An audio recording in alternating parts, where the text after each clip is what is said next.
друга моя любима героиня чужденка, това е леди Емили Ан Странгфорд. Като за пръв път тук е публикуван един факт, който никой до сега не беше забелязал, че когато отива в моето родно панагюрище леди Странгфорд и там, нали, да обгрижва този съсипан град и неговите жители, сираци, нали, тя отива в дома на презвитера Нона. Това е майката на Райна княгиня. И по-малкият брат на Райна, Анастаси, пише: как от тук дойде една англичанка, питаше за теб. Много хубаво си похрутуваха с мама и хариза на мама една лира. Значи леди Странгфорд е имала съзнанието, коя е Райна княгиня, когато отива в панагюрище. И оттам си дадох сметка, че когато поставиш една българка, като Райна Фотекова, Райна княгиня, първо до една аристократка родова, каквато е леди Странгфорд, второ благодетелка, нали, световно известна фигура, най-любимата англичанка за нас българите. Но когато поставиш скромната учителка и знаменоска и знамевеска Райна княгиня, която е била една от първите акушерки, всъщност първата дипломирана, но по-късно работеща, практикуваща акушерство в България, те стоят абсолютно равноценно, равнопоставено и си давам сметка, че това е един градивен модел, за да дам така заслуженото самочувствие на българките, защото българките сме наистина по-добрата част от населението, нали, националното. И както каза една моя приятелка от далечна Австралия, която е почитателка на книгите ми, каза: докато има българката, където и да е, нали, на край света, България ще има. Така че добавих чужденките, защото сега има някаква мода да се пишат такива женски книги. Нали? И някак си аз, докато колекционирах след Многоликата българка, нали, бяха минали 10 години, но аз през това време бях направила една много обогатена колекция на нови и нови биографии, нови прекрасни фигури. И изпревариха ме така или иначе други авторки, които написаха: аз съм българка, българките, нали, така афиширайки националното си чувство. Аз съм панагюрка и то ми е абсолютно вродено, органично, нали. Но аз не го афиширам. Казвам: бележите жени за България. Нали. Не е така Българ, както го прави Байганю. По друг начин внушавам тези важни национални обсебености. Тогава ми хрумна, че трябва с риск да забавя, даже си изгубих едните издатели, бяха тези много начетени, много прекрасни момчета от българска история. Просто развалихме с тях договор, те ми бяха открили, намерили, предложили да издадем Многоликата българка. Аз им казах: не, нали, аз съм събрала още много биографии, нали, искам да направя друга книга, понеже много се забавих.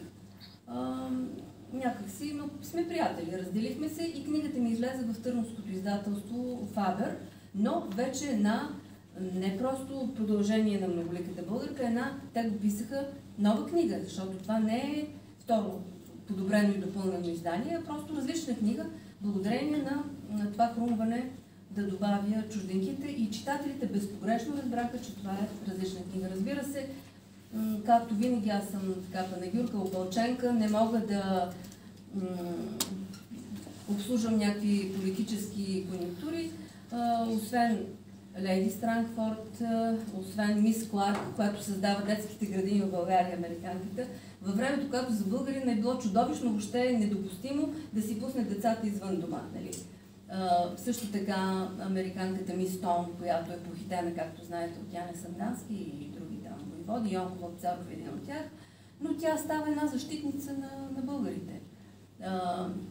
Освен американки и други западнячки, нали, аз съм добавила и рускини. Нали, не може една такава книга без Олга Скобелева, нали, или без Юлия Вревска, тази прекрасна баронеса, която тук идва, става обикновена медицинска сестра и умира от тиф като куче. Никой не смее да отиде от лекарите да нагледа само тези войничета, от които тя се е заразила и за които се е грижила, те отиват да й дадат и наквасат устните с водичка. В последните 10 дни тя е в кома.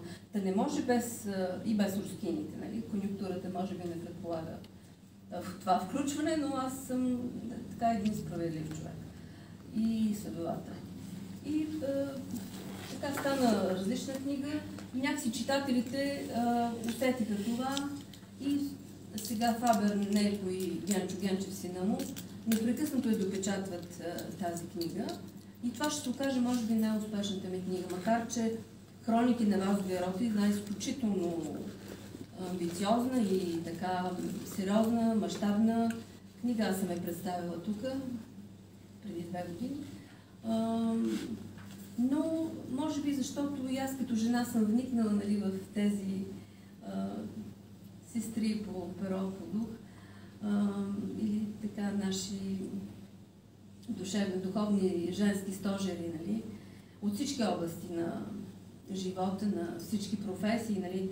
Не си мислете, че това са само писателките, тук са фигурите на светицата, хаджийката, майката, учителката, българката от Македония, първите войводки, първите поетеси, първите светлописки, както някога са наричали фотографките, първите български пътешественички, една Анна Ламбрева, която е изключителна, нали? И Люба Котинчева. Те са две и си оспорват така, коя е първа и по-околосветска.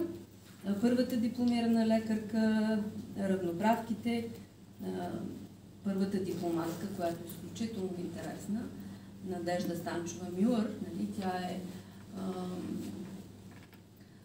от рода на Иван Станчов, този прекрасен българин. Той, за съжаление, почина малко преди да излезе книгата ми, но тя, аристократка, нали, по произход и по дух, тя всъщност работи за Александър Стамболийски, т.е. те са като произход на двата полюса.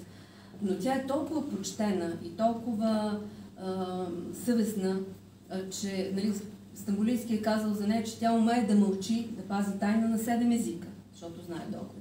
А когато него зверски го убиват, нали, по този, нали, варварски, балкански свиреп начин, тя е била назначена като посланник в САЩ. Това е дори в световен мащаб много висок пост. И тя, нали, защото е много далеч от кариеризма, тя си дава оставката. Напуска в знак на протест за тези нрави, нали, в България. И след това се жени за един, нали, английски аристократ, Мюър, и става, нали, лейди Надежда Станчова Мюър. Като, значи всичките тези жени, аз отговарям не точно на въпросите, но всичките тези жени понякога, тъй като те са пионери в своите области, нали, първи или най-големи, най-велики, и те остават дълбоко самотни, защото за да направиш проби в мъжките времена, ти трябва да жертваш, да се откажеш от семейство, от деца, от нормалния женски вид.